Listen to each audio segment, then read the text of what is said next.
नमस्कार मित्रांनो, मुद्द्याचं बोला या यूट्यूब चॅनलमध्ये तुमच्या सर्वांचं हार्दिक स्वागत। प्रसिद्ध कीर्तनकार इंदुरीकर महाराज देशमुख यांच्याबद्दल एक धक्कादायक माहिती समोर येत आहे। अत्यंत गंभीर आणि ही धक्कादायक माहिती काल रात्री उघडकीस झाली। ही बातमी बघण्या अगोदर तुम्ही जर आमच्या चॅनलला सबस्क्राइब केलं नसेल तर नक्की सबस्क्राइब करा व हा व्हिडिओ शेवटपर्यंत नक्की बघा। इंदुरीकर महाराज हे महाराष्ट्रातील एक प्रसिद्ध कीर्तनकार आहेत, त्यामुळेच ते दिवसातून तब्बल 2 ते 3 कीर्तन करतात। रोज हजारो किलोमीटरचा प्रवास त्यांना आपल्या गाडीने करावा लागतो। याच दरम्यान त्यांच्या गाडीचा अपघात झाल्याची माहिती समोर येत आहे। त्यांच्या काळ्या स्कॉर्पिओ गाडीची अपघात झाल्याची माहिती समोर येत आहे।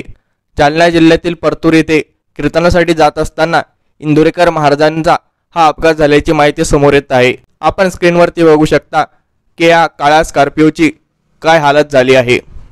मात्र इंदुरीकर महाराज यातून बचावले व त्यांनी पुढील कीर्तनासाठी दुसऱ्या गाडीने प्रवास केला। मात्र इंदुरीकर महाराजांचा अपघात 2 वर्षापूर्वीचा आहे व त्याविषयी इंदुरीकर महाराजांनी काही मार्मिक भाष्य केलं आहे। माझा अपघात झाला, गाडी बिडी काही नाही राहिली मला, पण मला वाचवाय कोणी आलं नाही। कोणी म्हणलं नाही तू खूप यातून गेला, गाऊ खाल्ला, फक्त नालायक आले। मी उठेपर्यंत व्हॉट्सअपला पडलोय अपघाताला आणि बातमी कशी पडली माहिती का, इंदुरीकर अपघातात बचावले। आता वाचलो म्हणलं असतं तर काय तू मुळ्यात उठला असता, पण बचावले याचा अर्थ काय माहिती का, ही अवलाद वाचलीच कशी। इतके माझ्या मुलं उठेल म्हणजे हे मरणच लागत होतं, पण कसं वाचलं। मोठ्याची गुट चाटायचे बंद करा।